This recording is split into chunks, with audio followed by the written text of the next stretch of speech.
Hi viewers, this is Sri Ramlu.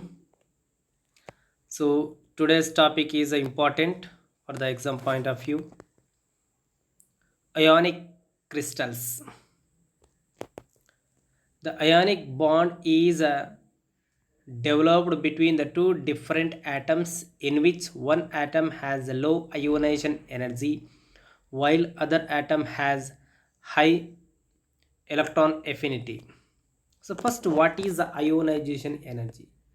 Energy is required to remove the one electron from its outermost shell. Okay, so when we remove one electron from outermost shell, then that atom becomes positive one. Next, electron affinity.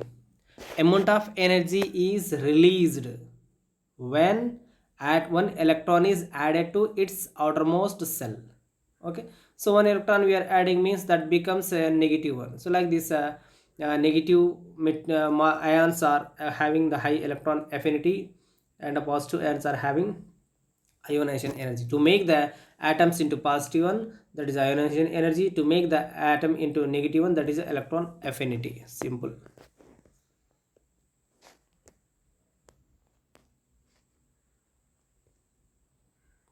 And next, the atom exchange electrons to become oppositely charged ions, right? Suppose here one atom is there, it is another atom, and this atom can exchange electrons. So this one can give like this, or it can give like this. When it gives like this, then it becomes positive one and it becomes negative one.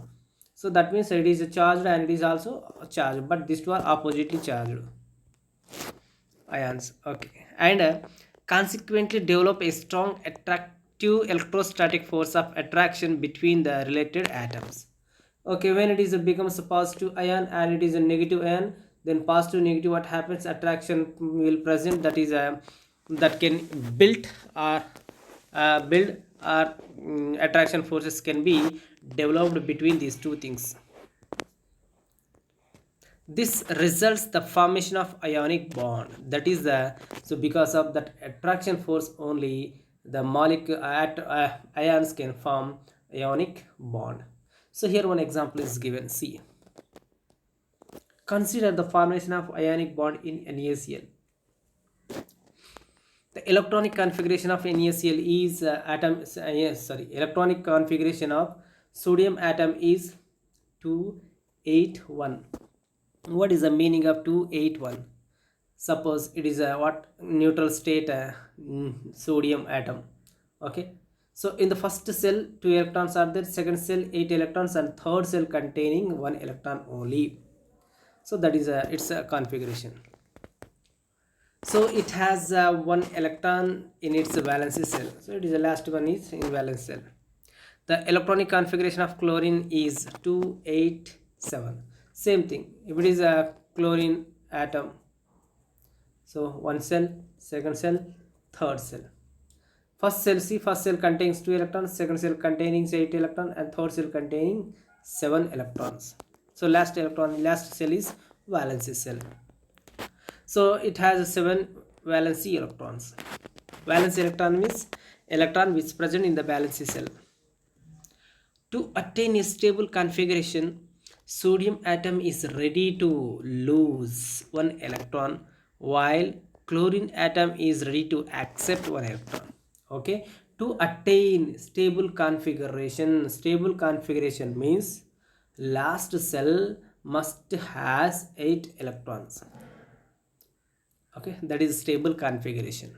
Okay, last cell must has 8 electron, and here, so if it is sodium having the last cell 1 electron.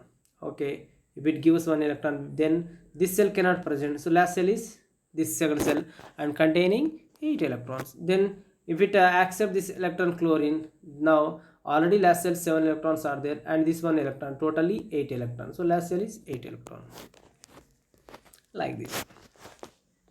When two atoms are brought nearer to each other, which atoms, which are positive and negatively converted atoms, when two atoms are brought near to each other, sodium atom give electron out of valence electrons, and become positive one. Okay, when it lose one electron, it become positive one. Why it is positive one? See, sodium has actually how many electrons? How many electrons? 8. Sorry, 11 electrons, and protons also 11 when it is in neutral state. Okay, when it loses one electron, then electrons becomes 10, protons are 11. Okay, which is excess? One proton is excess. Proton symbol is plus. So that is why on the sodium we write plus.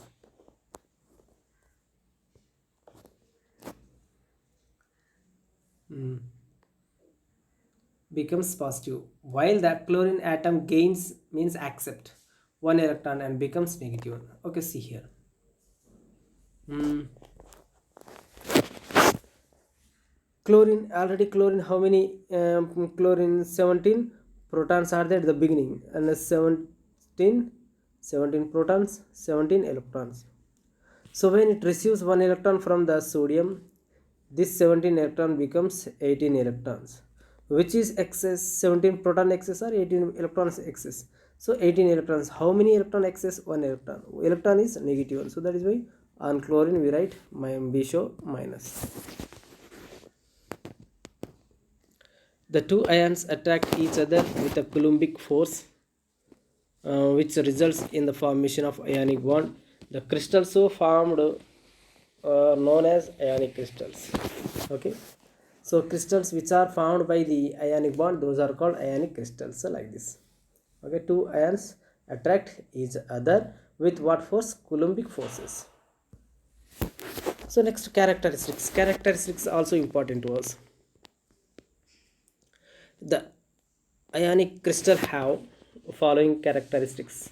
First one, ionic compounds are generally crystal in nature. So that means all material which are formed by the ionic bond, they are crystal in structure. Ionic crystals are rigid. Rigid means they are strong. Due to strong electrostatic binding forces, they have high melting and boiling points. Okay, binding forces are attractive force, both are same. So because of due to strong electrostatic attraction forces or binding forces, they have high melting point and boiling point. So that means they cannot easily melt at a lower temperature, and it cannot at a lower forces, or they cannot uh, boils at lower temperatures, sorry, higher temperatures. Okay, they required very much high temperature and very much high temperature for boiling point. Okay, they cannot easily melt and they cannot easily boil, because in between the atoms, sodium and chlorine atom, they have the strong attraction forces, so we cannot break their strong attraction forces easily with the smaller forces or smaller energies.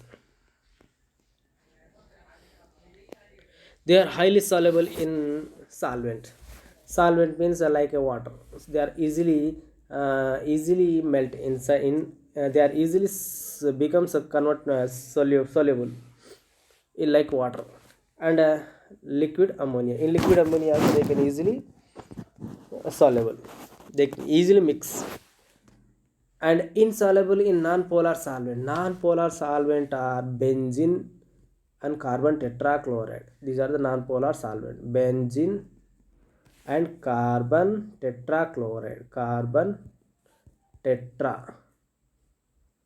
carbon tetrachloride.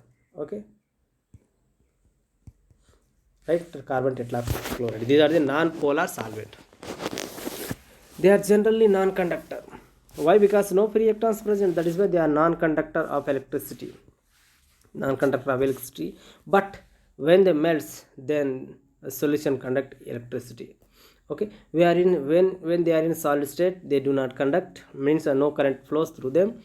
But when they are converted into liquid state, then they easily allow the current, means electricity. Then they can act as a conductor.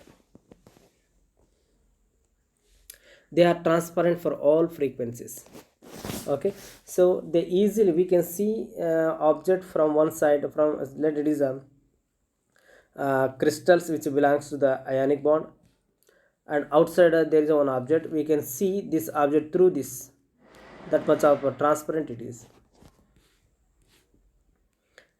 Okay, up to fundamental absorptions only. The frequency is higher than this frequency. This can act as a opaque, means that side we cannot see anything through it. Okay, so we cannot see anything through this devices. Suppose if it is prepared with the ionic bonds. Okay, for lower frequencies we can easily see, but higher frequencies we cannot see. So then it can act as opaque. Opaque means it is somewhat black. Okay friends, thank you. This is a ionic crystal video. So don't forget liking, sharing and subscribing.